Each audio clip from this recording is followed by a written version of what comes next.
iFILM, London.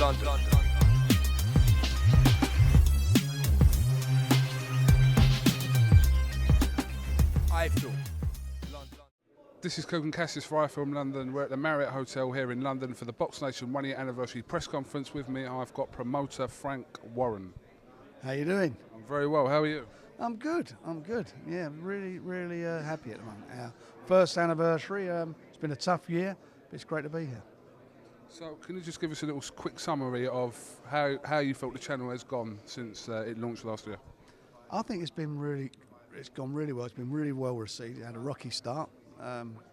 Terrible financial climate to launch any business, but it's been successful. And what's been really pleasing about it is that the subscription levels we're at now are what we were forecasting to get by next March.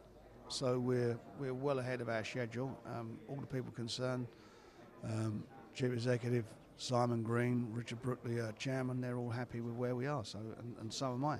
When you look at the amount of live fights that have been shown, some great fights from all around the world, fights that never seen time of day in this country. It's been a great channel for the boxing fans. Just want to run us through some boxers. If you can just give me an update on their current situations. What's happening at the moment with George Groves then? George Groves, as you know, got injured in his last fight in the States. He will fight at the end of November, first week of December. I've heard something about possibly giving up his British titles. Can you tell us anything about that? No, I can't yet because I don't think he wants to give it up. But he's away on his stag do. So he comes back, I think, today or tomorrow. Nice to know where his priorities are, Frank. Well, you know, you only get married once, or sometimes 4 or 5 times, depends or 7 times if you're Elizabeth Taylor. But he's getting married, so... I thought you were talking about yourself then. I've not been married 4 or 5 times, and I'm not Elizabeth Taylor. Although I don't look bad in one of her dresses. Easy. Steady on. Is that your phone? It certainly is. God. Could have been a deal there. Yeah, it was. I didn't want to do it. You're cutting it off for iFILM London. Nice one. Go on, mate. All this talk about Nathan Cleverly and potential fights that he may have missed out on.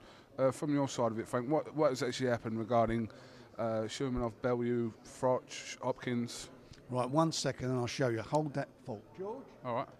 You got it? George? Hold on. It's tape running out. George, you got the papers I should bring out? Is your car far away? Oh. Well, yeah, if you can.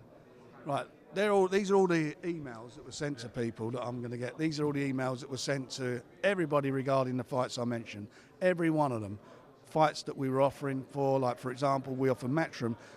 I didn't make the offer to Matchroom a couple of weeks ago. That offer was made in June. That's months ago. And they weren't interested. They said that Carl Froch was staying at that weight. That's his choice, but there's no way Carl Froch's getting £1 million, and has never earned £1 million for any fight, ever. And we're saying to him we'd have done a catch weight fight. But anyway, they weren't interested. Secondly, Shumanov, we agreed terms with Shumanov's people. If you want to get on the phone, speak to Don Chagrin, who looks after him in the States. Don Chagrin will confirm 100% that that we had agreed terms, but he couldn't get an American TV date for him to put the fight on in Vegas. Said he wants to do it next year. In the meantime, I made him an offer, and it's in writing here. And you will see. Right. If I can find a bloody thing. Right, there you see it. Yeah, come in. They're still waiting for an answer from Showtime. In the meantime, we need to move forward. I'd like to offer on behalf of FWP to offer you the sum of $300,000 and to fight take place in October. They didn't want to come. They won't. He said, "Damn it, how much you offer us? We're not coming to the States." There's Carl Froch's offer. 4th of June. You think we made it last week the way they were talking? 4th of June, £1 million. £1 million to fight Nathan Cleverly. Right, and then it's their offer back, same day. Thanks for the email. We will be defending our IBF super middleweight title in September, which they didn't do, and have no plans to move up to light heavyweight. All right. So people keep saying and talking about making offers like you don't. What sort of stupid talk is that from Eddie Hearn? And then calling Carl Froch a legend, fella who's been beat. You know, he's a good fighter, fella who's been beaten by Kessler, who Joe Kawasaki beat him, not only beat him, I think ruined him as a fighter. Got taken to school in America, absolutely taken to school in America by Andre Ward, or not, you don't agree with that? He was beaten by Andre He Ward. got taken to school. You know, and anyone who knows anything about boxing, so let's, legends, do me a favour. So there was that one, and then the one with Bernard Hopkins. At the end of the day, you can read it. I don't want you to put this on the thing. You can read this one. Where is it? This is from Golden Boy, right? Yeah. I just got a call from Bernard's attorney saying they're passing on the opportunity. Sorry, it could not work out. Okay.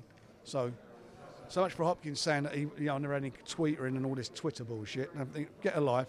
This is real. These are conversations. That is a load of correspondence that confirms that we were talking and believed that we were negotiating for Nathan to go to New York and fight in October against Hopkins, and we agreed Nathan's purse to go to New York. So you're asking me why. So now we are where we are. Nathan's not sitting around waiting for things to happen. He's going ahead and fighting. And you want to talk about Tony Bellew? Do you want to talk about Tony Bellew? Tony Bellew, in front of my solicitor in the British Boxing Board of Control's offices, was offered the fight with Nathan in August. 100% in front of my solicitor, Hannah Basher from PSB Law. She was there, and he said he said no. And that's the fact of the matter. And you know what? And I listen to the garbage that he spouts. I mean, he should be ashamed of himself. He's fought Miranda. These are the type of opponents he wants. He fought Nathan Cleverly, the world champion. I didn't deliver him fights. World champion he got in his hometown against Nathan Cleverly in front of his own fans. And Nathan Cleverly won the fight. Everybody there knows he won it. The reason he got the needle with me is because I won't agree that it was a draw. Nathan Cleverly won the fight, had the balls to go to his backyard and beat him. And all he's done since is whinge and cry. He talks about opponents that he had. I asked him in December last year, to vacate his British title rather than have the fight that he with McIntosh. Vacate your title. And the facts of life was he said no, he didn't want to do that. He did not want to do it. So he chose what to do. That was his choice. He chose what to do. And he was sending me texts all up until April saying what a great fella I was and all this stuff. He is an absolute whinge ingrate. Unbelievable ingrate.